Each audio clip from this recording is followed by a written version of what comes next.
The ragdoll's whisper of one shard kept by the dark itself.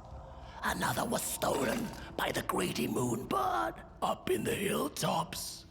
The last one, perhaps the cowardly head knows.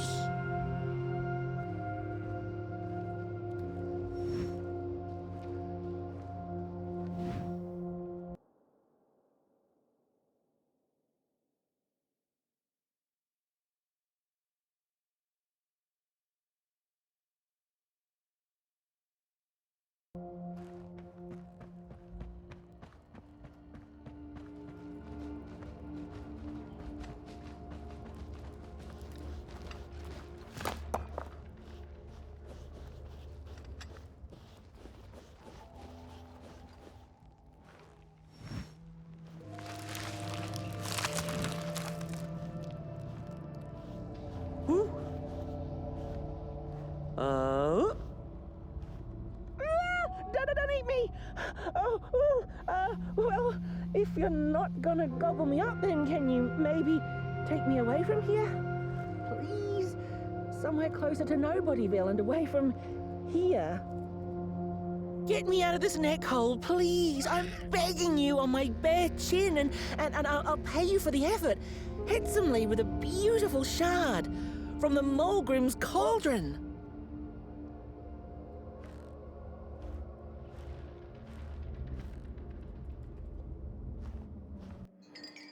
Take me back to Nobodyville, please. I can't take...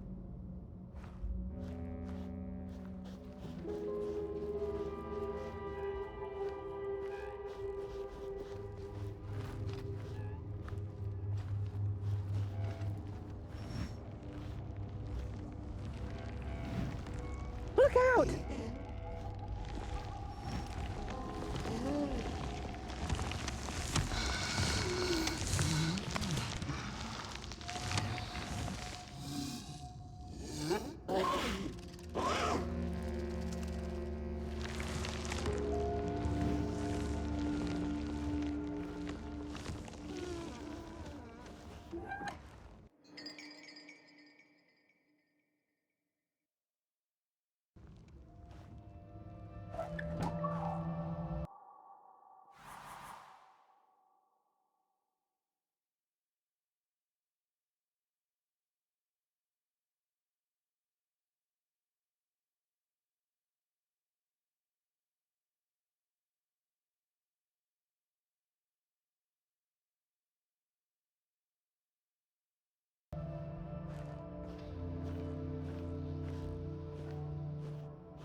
I appreciate the brain thought, somebody. Phew, thanks for saving my neck. And I think I have a reward for you. A real treasure.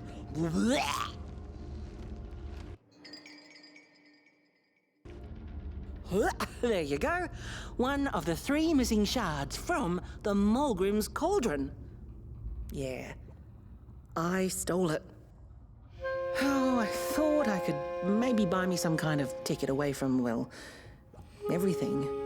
Start anew, you know? A good head on a pair of healthy, strong shoulders. Eyes on the horizon. Gosh, the horizon. Do you know I haven't seen it once since I lost my body? I really do miss my body. It's a real shame when you think about it, you know? The things that we do to ourselves, to one another. What we did to her, kind. All in the name of some sort of control. It doesn't make sense. Anyway, I guess I'm sad. Sad and sorry.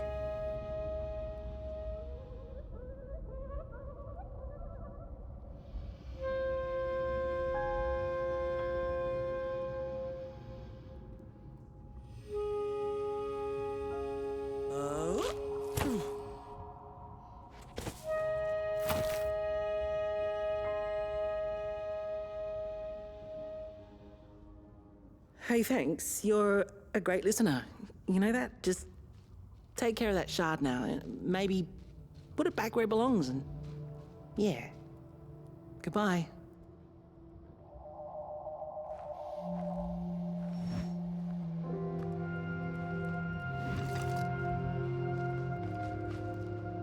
It's easy to lose one's head when everything you love is either gone, broken, or dead.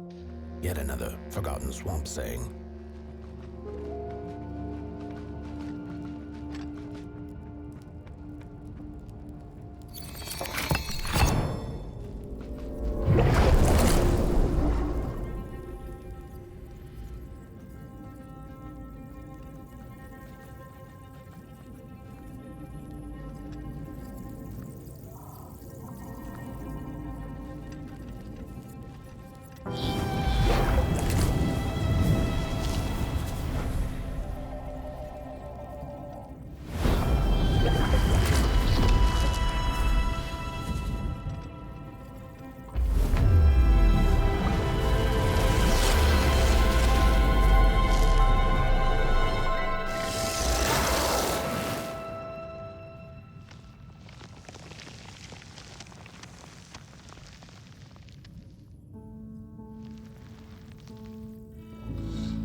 She'd never been much for company until she had met the other one. He had shimmering scales, an appetite for life, and carried a faint scent of rotting leaves she found irresistible. Oh, how they used to laugh at the distant stars, bitterly, together.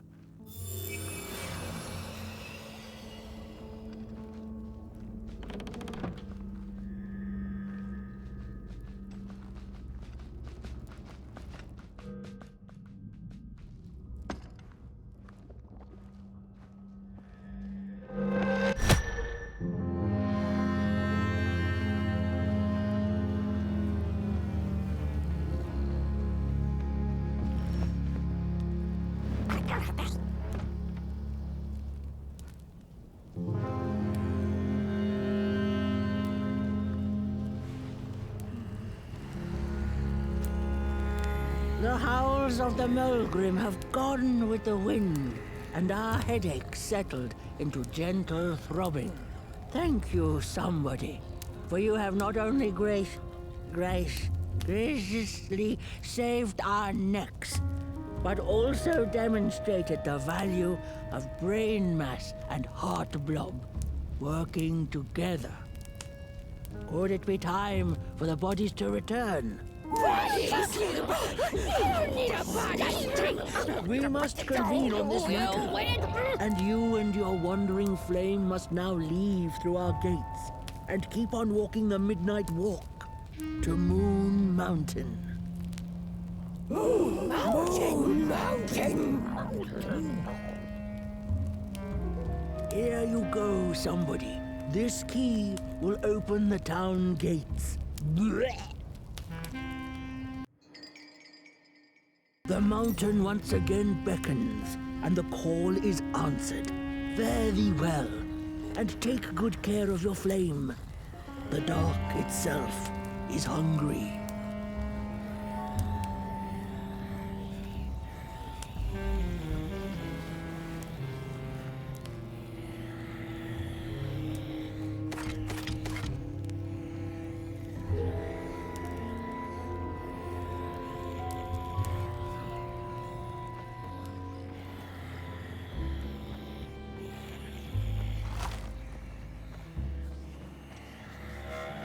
think this body business will be good for us heads in the long run.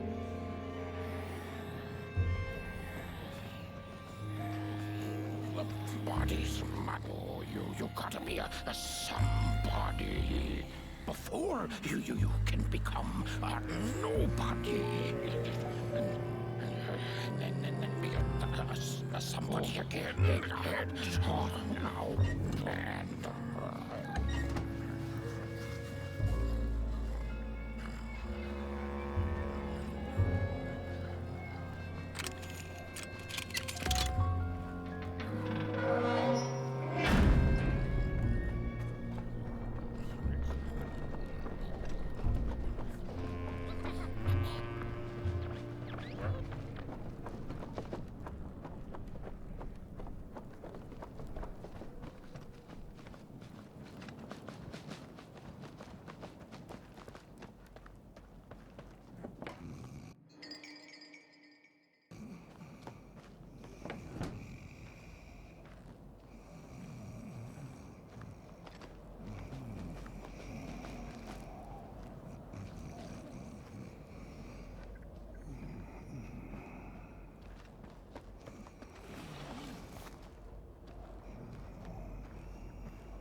back from a little swamp detour, huh? Hope the heads didn't give you too much trouble. At least your head looks attached to its shoulders and your friend's is, well, burning. So do not despair. Should you once again lose your way along the midnight walk, you're probably meant to. The body can be a terrible master, but a wonderful servant.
We Malgrims have a special relationship with fire. We do not cook over it. We do not shed tales around it. We care not for its warmth. Ours is a different connection entirely. Fire is our window to truth and into the world beyond clay, to which we must return. We are noble beings, bringers of bugs, slime, and mushrooms to help decompose the old and to bring about the new. We are the caretakers of this world, and woe be to those who seek to end us, for they seek to end themselves.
Dreadful was the day when the sun vanished. The waters dried up, birds went quiet, and the dark itself seeped unchecked into the work table as the cold, chewed paper moon rose over the mountain. The night that followed would be long as the midnight walk. The burnt one was there. You do not remember, but you feel it, don't you? You are reborn when need arises. This night, Port Boy needs you, and Moon Mountain beckons. Its call irresistible.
She came back one day from a long while of rock-picking under the gnarly trees.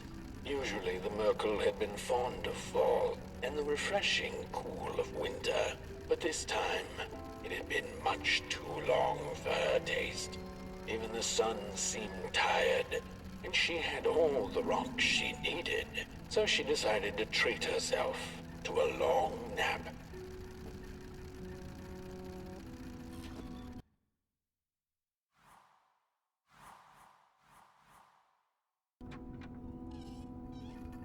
And so she woke with a yawn, so big it could have devoured the sun. She had slept for just about a decade. A decent nap by Merkel's standards. She smacked her dry lips, looking forward to what the new dawn had to offer as she left her lair and went out into the cool night. "Wait a minute," she exclaimed. "Night?"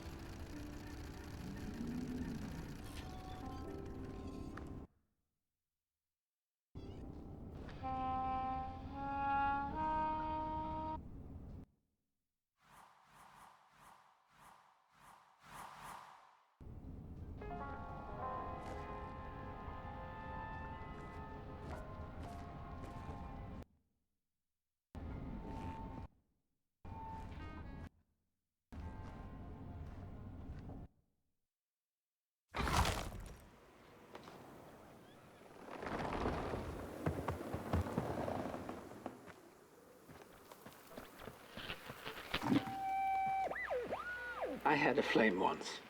It was beautiful and bright. Spread its light, brought me and my neighbors warmth. and it was always hungry. No matter how much I fed it, it kept on growing and growing. And one day it got big enough to start walking the long road.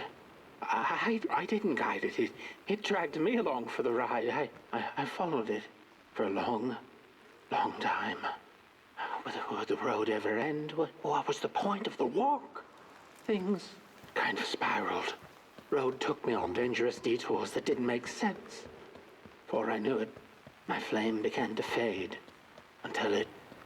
Well, I don't think I was meant to carry this flame.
There once was a freezing cat who was looking for shelter when she came across a dark cave. "Step into my abode," offered the dark. "It will warm you if you surrender your wants."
The story goes of a nameless maker who pulled creative spark from the dark itself without giving it fire. With his dark source, he managed to create swaths of land in no time. The dark itself waited for a gift of fire, but the maker just kept on taking. Too busy building his crooked fences and watchtowers, kept his fire locked away in his chest. One day, he decided to create the first people to inhabit.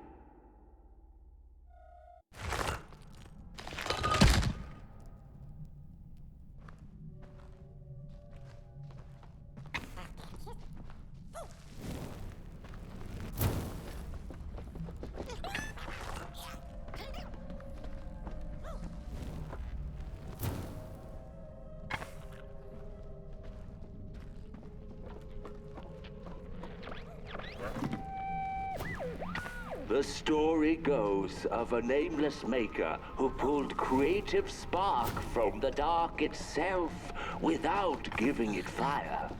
With his dark source, he managed to create swaths of land in no time. The dark itself waited for a gift of fire, but the maker just kept on taking. Too busy building his crooked fences and watchtowers, kept his fire locked away in his chest. One day, he decided to create the first people to inhabit and appreciate his creation. It was then that the dark corrupted the maker's clay, guided his greedy hands into creating not people, but the first of the fire-eating crawlers. And they crawled into this world absolutely starving.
The dark's eyes were much too big and watchful for the cat's liking.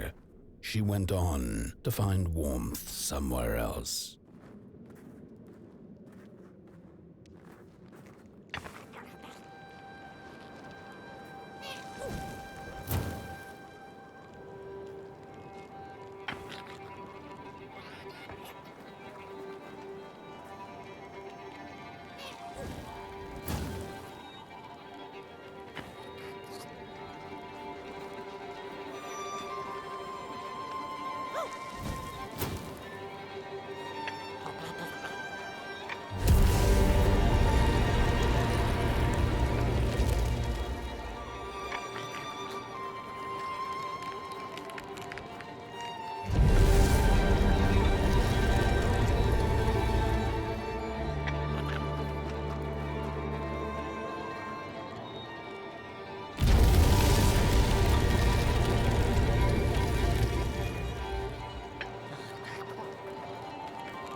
Then the cat saw it.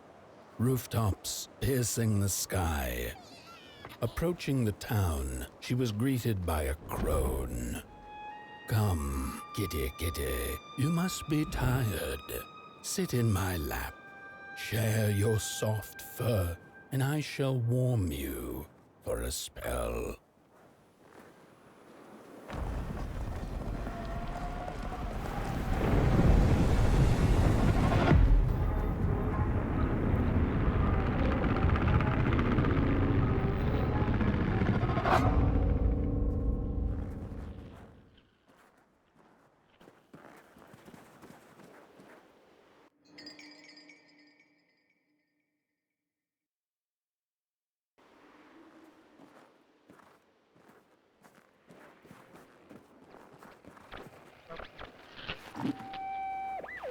Hello, Mother.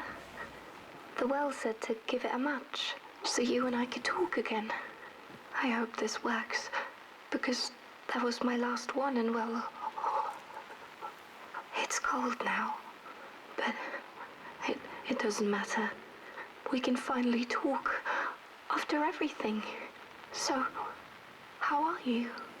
Do they have fire where you are? Not the hellish kind, I hope. Is Father there too? I think you should talk to him again. I know it doesn't seem like it, but I know he loves you still. I love you. Still. I can't feel my hands. I can't feel anything.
Welcome to Cool Haven, newcomer.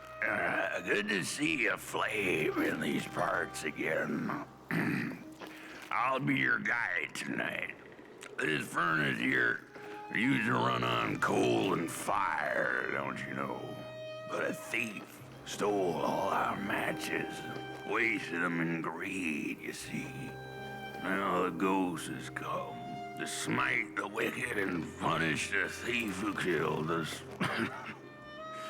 Well, I guess that's it. That's a tour on the house. There's a bone right there in the snow. That ain't no place for a bone. Your flame could bring back warmth to our graves, and may the worms in our bellies dance again.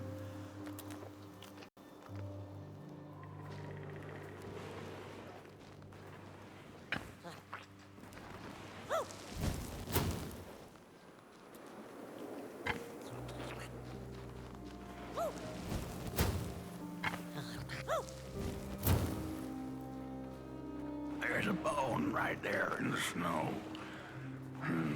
That ain't no place for a bone.